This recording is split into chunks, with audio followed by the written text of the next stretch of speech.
Sir के नाम से जानते हैं। आज फिर हाजिर हूँ एक नए वीडियो के साथ जो चल रहे टॉपिक के अनुसार है। हम अभी इतिहास में 2 टॉपिक पर बात कर चुके हैं। उसी के अंतर्गत आज हम एक नए टॉपिक पर बात करेंगे। पहले की वीडियो में हमने प्रागैतिहासिक काल के बारे में जाना था, जिसमें हमने पूरा पाषाण काल को पढ़ा था। पूरा पाषाण काल के अंतर्गत हमने पूर्व पूरा पाषाण काल, मध्य पूरा पाषाण काल और उत्तर पूरा पाषाण काल, इनको 3 अलग अलग रूप में पढ़ा था। आज जो हमारा टॉपिक रहेगा वो मध्य पाषाण काल और उत्तर पाषाण काल रहेगा। सर्वप्रथम हम मध्य पाषाण काल की बात करते हैं। मध्य पाषाण काल, जिसे मेसोलिथिक एज, जो 9000 ईसा पूर्व से लेकर 4000 ईसा पूर्व तक का काल कहलाता है। यहां पर हमें आगे बढ़ने से पहले एक चीज ध्यान रखनी होगी कि जो भी प्रागैतिहासिक काल की हम बात कर रहे हैं, वो प्रागैतिहासिक काल वह काल था जो हमने उसको साक्ष्यों के आधार पर पहचाना है। जो इतिहासकारों ने साक्ष्यों के आधार पर उस काल का अलग अलग क्लैरिफिकेशन किया है। आज मध्य पाषाण काल की बात करें तो भारत में सर्वप्रथम 1867 के अंदर सीएल कार्लाइल ने विंध्याचल पर्वत में जो साक्ष्य प्राप्त किए वो मध्य पाषाण काल या यूं कहें 9000 ईसा पूर्व से लेकर 4000 ईसा पूर्व के मध्य के थे। यह बड़े ही सूक्ष्म उपकरण थे। अगर मध्य पाषाण काल की बात करें तो जो अग्नि का प्रयोग है यह हमें सर्वप्रथम मध्य पाषाण काल के अंतिम चरण में या फिर नव पाषाण काल के प्रथम चरण में मिलता है। कई बार ये सवाल पूछा गया है अग्नि का प्रयोग, तो याद रखना या तो मध्य पाषाण काल का अंतिम चरण होगा जहां पर वहां के लोग अग्नि के प्रयोग से या अग्नि से परिचित हो चुके थे, या नव पाषाण काल का प्रथम चरण होगा वो अग्नि के प्रयोग।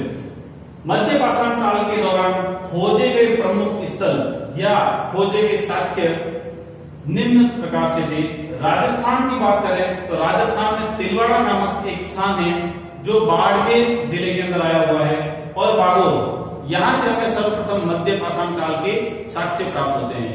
इसके बाद में पश्चिम बंगाल के अंदर वीरभानपुर नामक स्थान, जिसकी खोज बीबी लाल ने की थी, वहां से हमें मध्य पाषाण काल के साक्ष्य प्राप्त होते हैं। फिर मध्य प्रदेश के अंदर भीमबेटका और आदमगढ़, जिसकी खोज आर.ई. जोशी ने, तथा आदमगढ़ जिसकी खोज बी.एस. बाटनकर ने की थी। याद रखना, भीमबेटका जिसमें मध्य पाषाण काल के साक्ष्यों की खोज आर.ई. जोशी ने, तथा आदमगढ़ जिसमें मध्य पाषाण काल के साक्ष्यों की खोज बी.एस. बाटनकर ने की थी। आदमगढ़ की गुफाओं में शैलाश्रियों के लगभग 25,000 लघु पाषाण उपकरण प्राप्त हुए। यह पेपर में पूछा गया सवाल है कि कौन सी ऐसी जगह है जहां से मध्य पाषाण काल के सर्वाधिक पाषाण उपकरण प्राप्त हुए थे, तो वह जगह आदमगढ़ की गुफाएं हैं, जहां के शैलाश्रयों से हमें लगभग 25,000 लघु पाषाण के उपकरण प्राप्त हुए थे। इसके बाद बात करेंगे उत्तर प्रदेश की, तो उत्तर प्रदेश के अंदर सराय नाहरराय, महदहा और दमदमा, ये 3 जगह हैं जो तीनों प्रतापगढ़ में है। सराय नाहरराय, महदहा और दमदमा, इन तीनों के अंदर उत्तर प्रदेश में हमें मध्य पाषाण के साक्ष्य प्राप्त होते हैं। यह पहले ऐसे स्थल है, सराय नाहरराय और महदहा, ये दोनों पहले ऐसे स्थल है जहां पर स्तंभ गर्त पाए गए हैं। मध्य पाषाण काल की खोज में यहां से हमें स्तंभ गर्त मिलते हैं। इसके अलावा महदहा से हमें हड्डी के बने आभूषण मिले। महदहा वह जगह है जहां से हमें मध्य पाषाण काल के हड्डी से बने आभूषण, इसके अलावा पुरुष और स्त्री के युगल समाधि के भी साक्ष्य हमें महदहा से प्राप्त होते हैं। इसके अलावा सराय नाहरराय से हमें मानवीय आक्रमण और युद्ध के साक्ष्य प्राप्त होते हैं। सराय नाहरराय वह जगह है जहां से हमें मानवीय आक्रमण और युद्ध के साक्ष्य प्राप्त होते हैं। एक और ध्यान रखना, जहां पर मैंने ये बात की है कि महदहा वह स्थान है जहां पर हमें स्त्री पुरुष की युगल समाधि के साक्ष्य प्राप्त होते हैं, तो इससे एक और सवाल बनता है जो पेपर में पूछा गया है कि मध्य पाषाण काल की ऐसी जगह जहां से हमें कब्रों के अंदर विधिवत अंतिम संस्कार के साक्ष्य प्राप्त होते हैं, तो वह भी कौन सी जगह होगी? महदहा जगह होगी। यह काल जो चला था वो 9000 ईसा पूर्व से 4000 ईसा पूर्व तक चला था। इसके बाद में प्रागैतिहासिक काल का अंतिम पैरा आता है जिसे हम उत्तर पाषाण काल कहते हैं। यह हमें 4000 ईसा पूर्व से 1000 ईसा पूर्व तक की कहानी मध्य पाषाण काल के बाद में हम प्राकृतिक ऐतिहासिक काल के अंतिम चरण में पहुंचते हैं, जो हमारा है नवपाषाण काल। अगला जो हम पढ़ने वाले हैं वो नवपाषाण काल, जिसे हम नियोलिथिक एज के नाम से भी जानते हैं, जो 4000 ईसा पूर्व से लेकर 1000 ईसा पूर्व के मध्य के समय को कहते हैं। इसे पॉलिश वाली संस्कृति का काल भी कहा जाता है। पॉलिश वाली संस्कृति, क्योंकि इस वक्त जो पत्थरों के औजार बने थे वो पॉलिश वाले पत्थरों से बने औजार होते थे। इस काल की खोज टॉन्स नदी घाटी पर, जो उत्तर प्रदेश में है, 1860 ईस्वी के अंदर लेन्ने सूरियर ने की थी। लेन्ने सूरियर वह पहला व्यक्ति हुआ जिसने 1860 ईस्वी के अंदर टॉन्स नदी घाटी में इस काल से संबंधित यानी नवपाषाण काल से संबंधित कुछ साक्ष्यों की खोज की थी।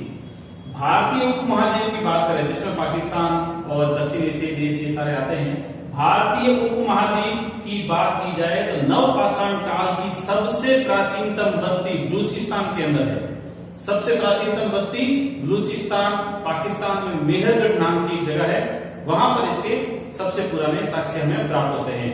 मेहरगढ़ नवपाषाण काल का सबसे प्राचीनतम शहर है, सबसे मुख्य शहर भी मेहरगढ़ है।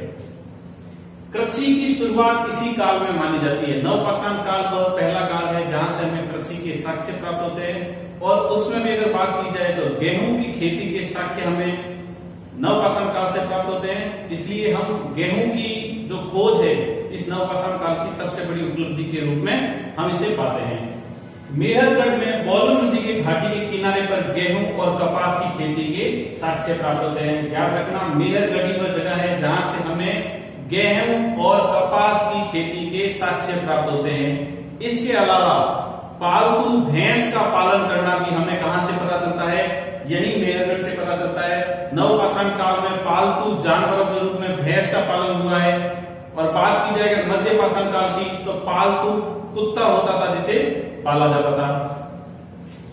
पॉलिश किए गए उपकरण, जैसा कि हमने कहा है कि पॉलिश वाला काल कहलाता था। पॉलिश किए गए उपकरण, पॉलिश किए गए पत्थर की कुल्हाड़ी हमें नवपाषाण काल से मिलती है, और वो पत्थर की कुल्हाड़ी ही पॉलिश की हुई जो मिलती है, इसी से इस संस्कृति का नाम पॉलिश की संस्कृति भी कहलाता है। सर्वप्रथम मृद भांड, मृद भांड का मतलब मिट्टी से बने बर्तन। सर्वप्रथम जो मृद भांड है वह भी हमें नवपाषाण काल से मिलते हैं। इसका कारण स्पष्ट है कि जो कृषि है वो हमें नवपाषाण काल में दिखती है। तो कृषि से जो अनाज उत्पन्न होता था उस अनाज को रखने के लिए हमें किसी पात्र की आवश्यकता होती थी। तो सर्वप्रथम जो पात्र बने थे वो मृद भांड थे। शुरुआत में जो मृद भांड बने थे वो हस्त निर्मित थे। उसके बाद में चाक के प्रयोग से मृद भांडों का, या फिर यूं कह सकते कुम्हारों की संस्कृति का आना हुआ।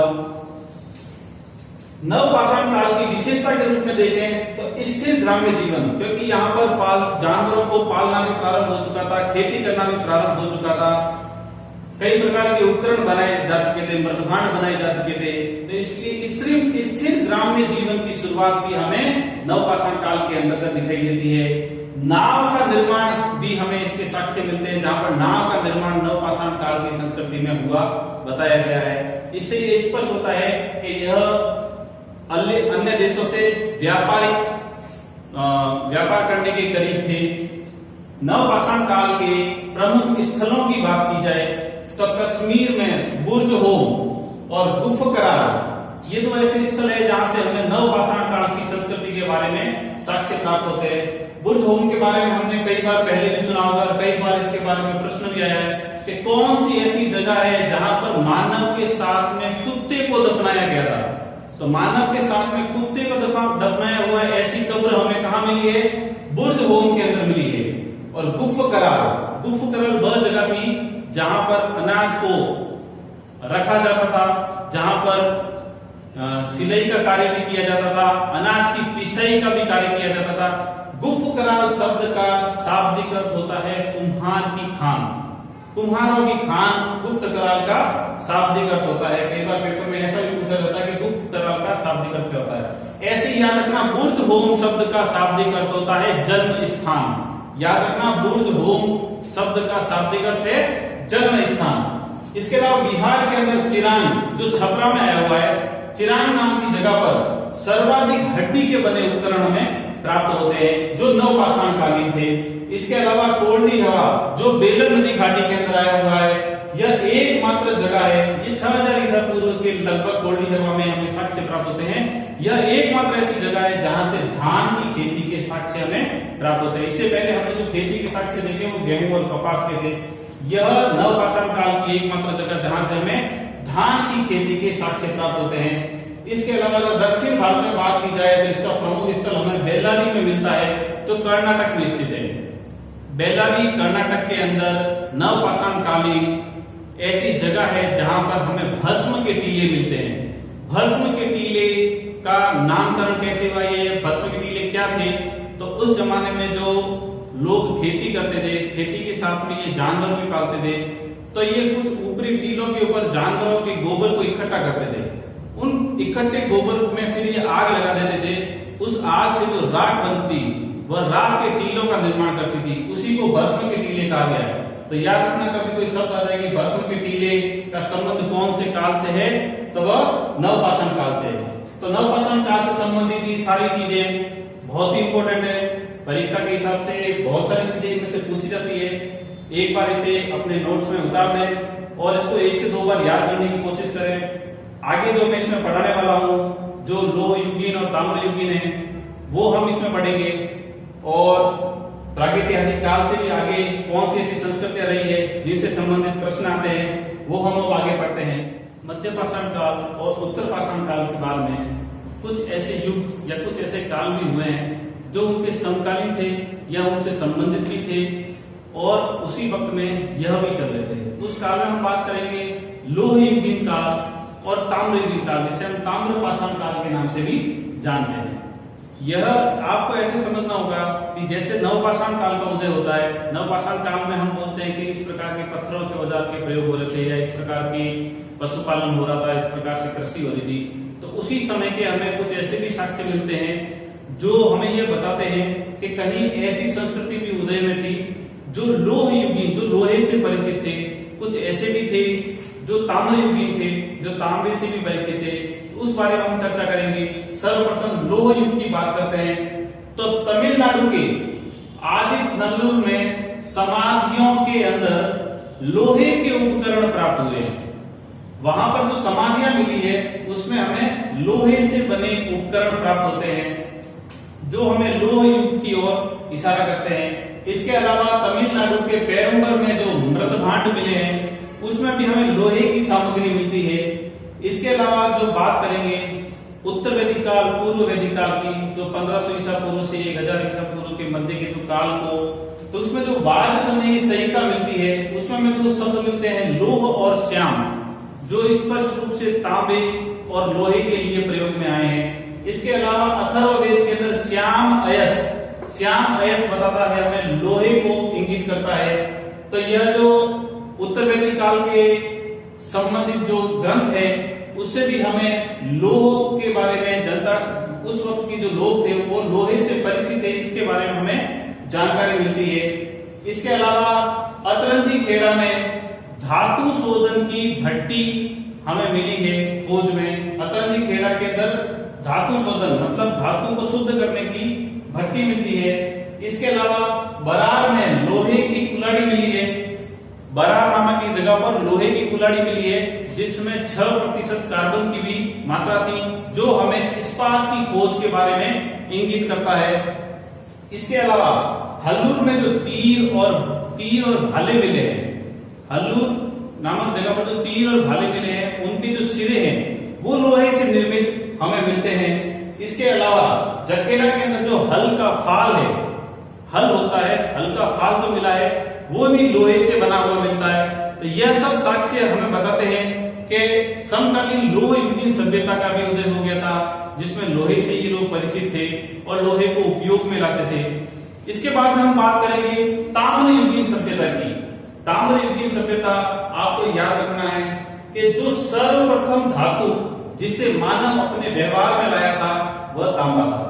5000 ईसा पूर्व के अंदर मानव इसे अपने व्यवहार में ला चुके थे।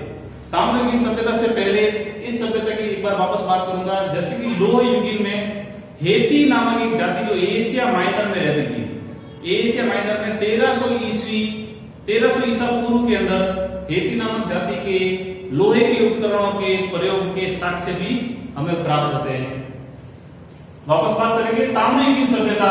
मानव व्यवहार में लाई गई जो पहली धातु है वह तांबा है, जिसे 5000 ईसा पूर्व से मानव इसे अपने व्यवहार में लेके आ गया था।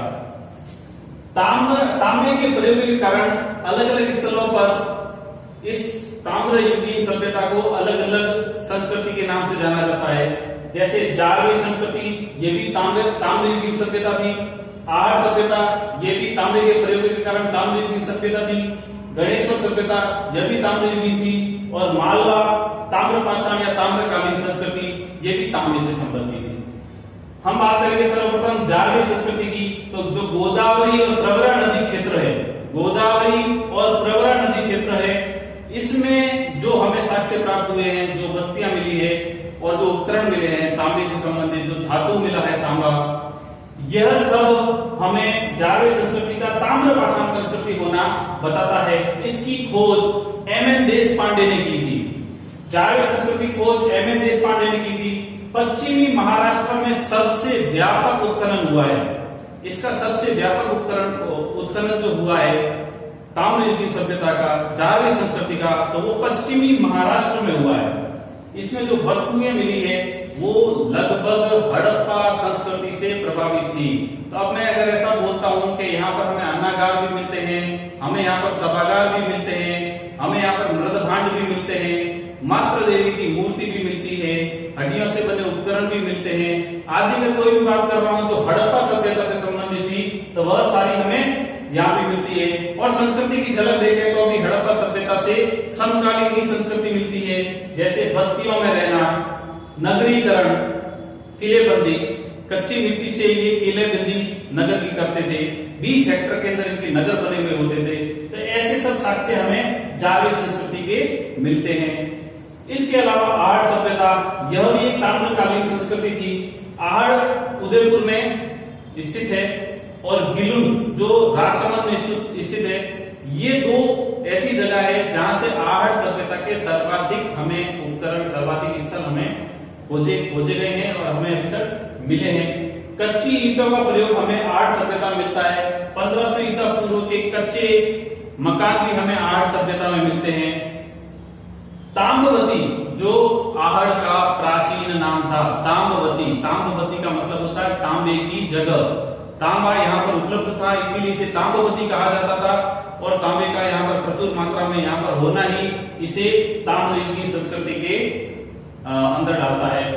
अगली देखते हैं गणेश्वर सभ्यता, जो राजस्थान के अंदर सीकर जिले के अंदर नीम का खाना में के आसपास के जो स्थल खोजे गए हैं वो हमें गणेश्वर सभ्यता से मिलाते हैं।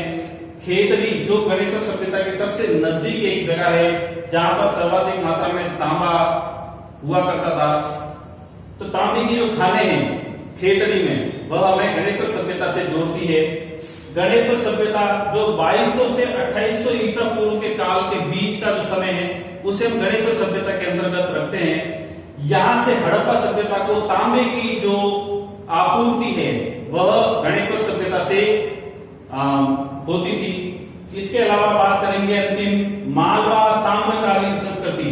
मध्य प्रदेश के अंदर नव दाटोली और महेश्वर जो दोनों खारगोन जिले के अंदर आए हुए हैं, नव दाटोली और महेश्वर ऐसी जगह है जहां से हमें मालवा ताम्रकालीन संस्कृति के बारे में पता चलता है। पूना कॉलेज के प्रोफेसर एच.डी. सांकलिया ने नव दाटोली के अंदर इस सभ्यता की खोज की थी।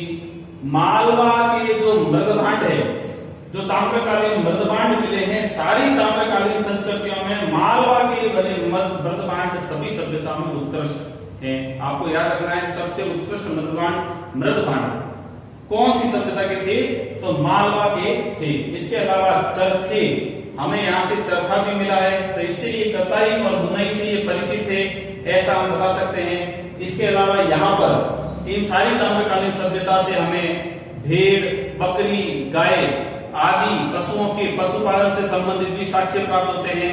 इसके अलावा हम पहले ही बात कर चुके हैं कि इन सारी सभ्यता के अंदर बस्तियों में रहना, नगरीकरण, किलाबंदी, ये सारी चीजों के साक्ष्य प्राप्त होते हैं जो हमें आने वाली सभ्यता या फिर इनके आधुनिकीकरण की तरफ इशारा करते हैं।